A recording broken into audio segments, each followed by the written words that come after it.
recientes se causó un revuelo a nivel nacional por parte de los partidos políticos, de la oposición y por supuesto también de los intelectuales con respecto al aplazamiento del ministro Arturo Saldívar al frente de la Corte hasta el 2024 y no en el 22, justo cuando usted termina su administración. Presidente, hoy la Cámara de Diputados y la Cámara de Senadores que integran el Congreso mexicano pues decidieron que sí se aplace hasta el 24, pero finalmente esto ya se quedó en manos de los integrantes de la propia Corte. Es un hecho, y hay que decirlo, los ministerios públicos y jueces en México son los más o los responsables de la gran corrupción que se genera en México. ¿Cómo? Repartiendo a diestra y siniestra amparos para que se beneficien empresas extranjeras, para que delincuentes salgan muy rápido de la cárcel y como si nada. Presidente, en caso de que los integrantes de la Corte no avalen 2 años más del ministro Arturo Saldívar al frente de la misma, ¿ellos no estarían convirtiéndose en cómplices de la corrupción que tanto queremos erradicar de México? Sí, yo creo que conscientes o inconscientemente, por el coraje que les produce la transformación que se está llevando a cabo en el país, pues apoyan al régimen de corrupción, porque en este caso lo que se aprobó pues fueron leyes para reformar al Poder Judicial y se consideró de que estas reformas se llevarían a cabo siempre y cuando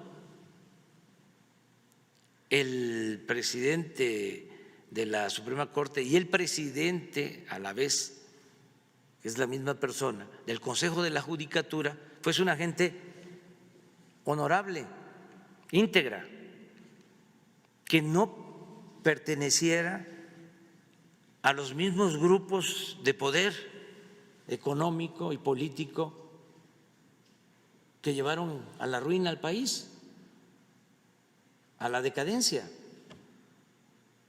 los que avalaron la corrupción. Entonces, imagínense, se hacen reformas y el encargado de conducir el proceso de transformación del Poder Judicial es un personaje del Partido Conservador, del antiguo régimen, caracterizado por el servilismo en favor de los grupos de intereses creados, sobre todo del poder económico, que nunca se preocupan por el pueblo, y a favor de la corrupción. Pues, ¿de qué sirve que se lleve a cabo una reforma así? Pues es letra muerta. Yo comentaba de que sí son importantes las instituciones fundamentales, pero también los hombres o las mujeres que las dirigen.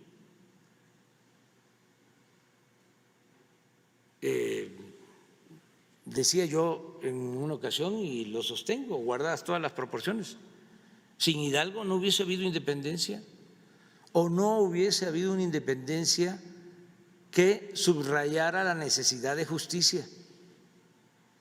No hubiese habido independencia como se llevó a cabo en otros países por la decadencia del poder colonial, del poder en España.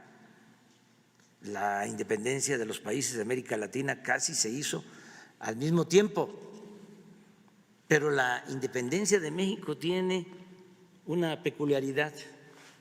Aquí no solo se luchó por la independencia política, aquí se luchó por la justicia.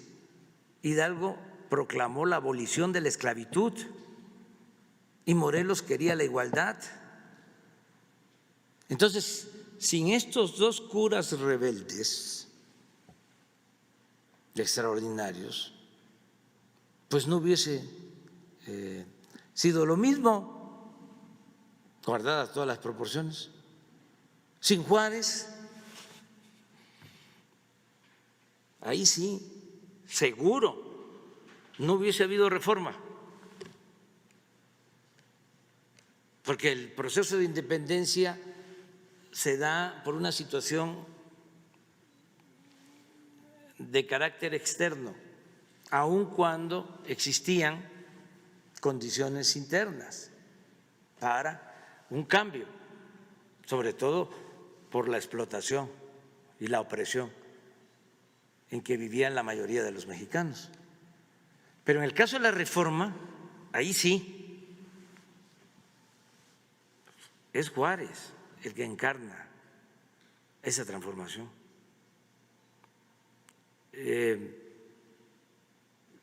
Sin él, no. Imagínense lo que hace que están los conservadores dominando militarmente. Él se salva de milagro,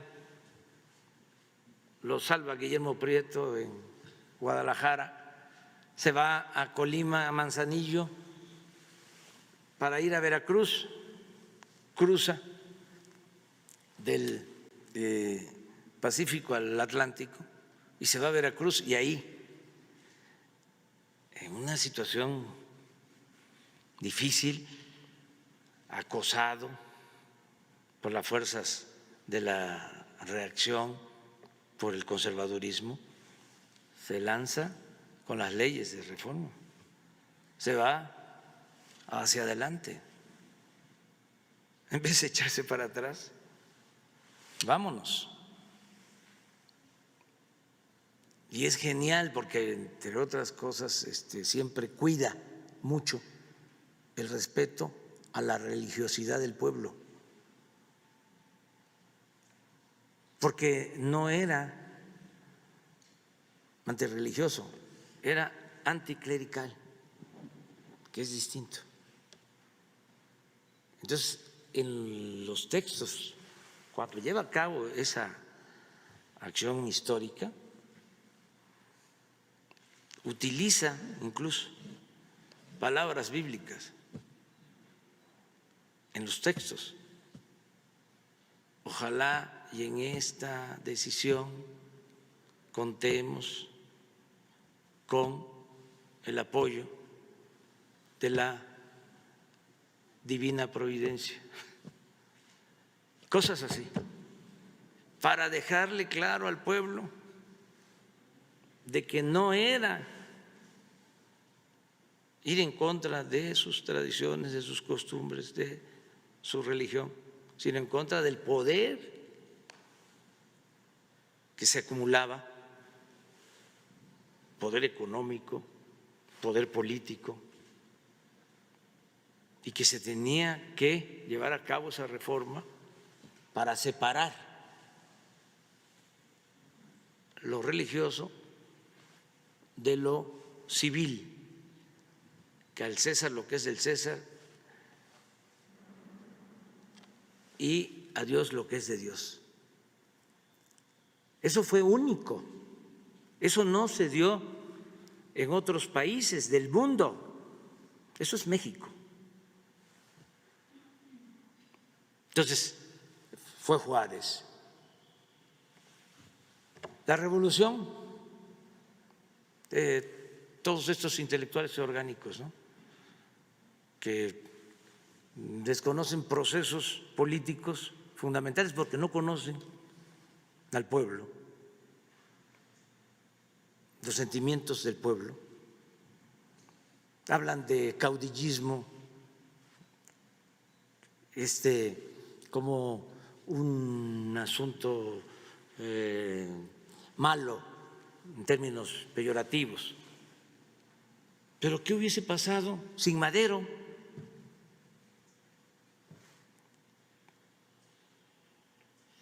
Pues él es el que da la confianza al pueblo para rebelarse en contra de Porfirio Díaz. Ya Ricardo Flores Magón lo había intentado antes, un hombre íntegro, un revolucionario intachable que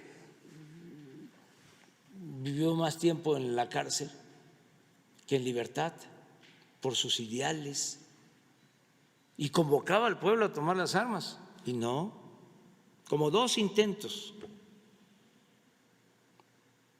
Pero cuando lo hace Madero,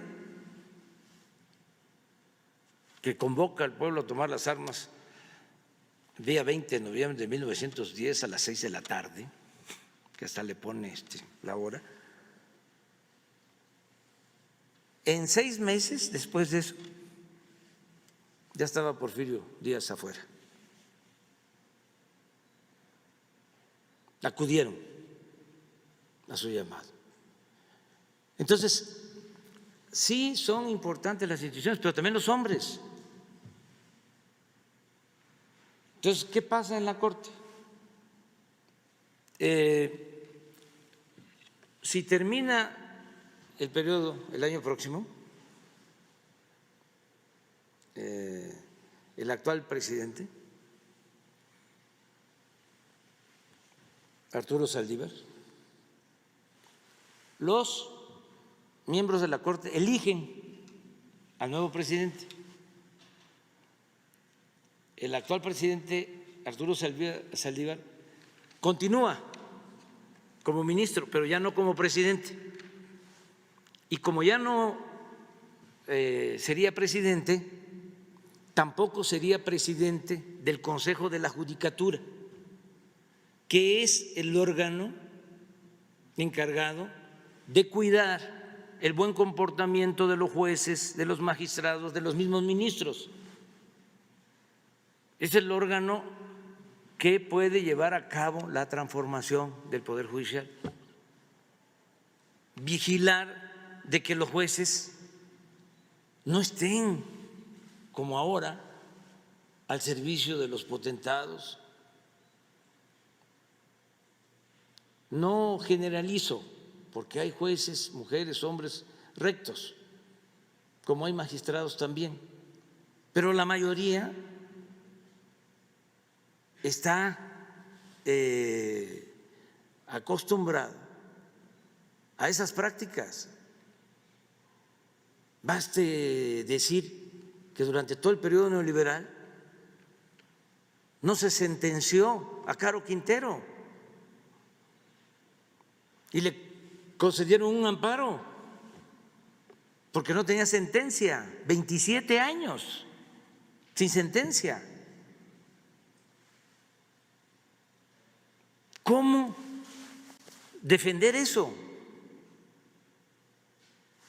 Bueno, necesitamos reformar el Poder Legislativo, se está haciendo, y eso está en manos del pueblo. Vienen las elecciones, el pueblo va a decidir quién quiere que sea su representante en la Cámara de Diputados. Se está reformando el Poder Ejecutivo. ¿Por qué no reformar el Poder Judicial? Bueno, nosotros, es mi opinión, consideramos que el ministro Arturo Saldívar es una gente íntegra que podría llevar a cabo en 2 años esa reforma. Y él termina como ministro en el 24 y se tiene que ir. No es una reelección, porque también esto hay que aclararlo. Y ya hay el antecedente, los actuales magistrados del Tribunal Electoral recibieron el apoyo para que se ampliara el plazo. Ahora se rasgan las vestiduras los intelectuales porque lo que quieren es que el Poder Judicial siga estando al servicio de la mafia del poder, hablando en plata. Eso es lo que quieren, que los jueces no amparen, no protejan al pueblo, sino a los representantes de las corporaciones económicas, empresariales, financieras. Eso es lo que quieren. Entonces, la reforma va a significar que se ampare a todos los mexicanos, que se limpie de corrupción el Poder Judicial, que no haya nepotismo, que se acabe con el influyentismo y que mantengan su independencia, su autonomía, pero su verdadera independencia, porque ahora son independientes del pueblo, no del poder económico. Entonces, esa es la reforma. Fíjense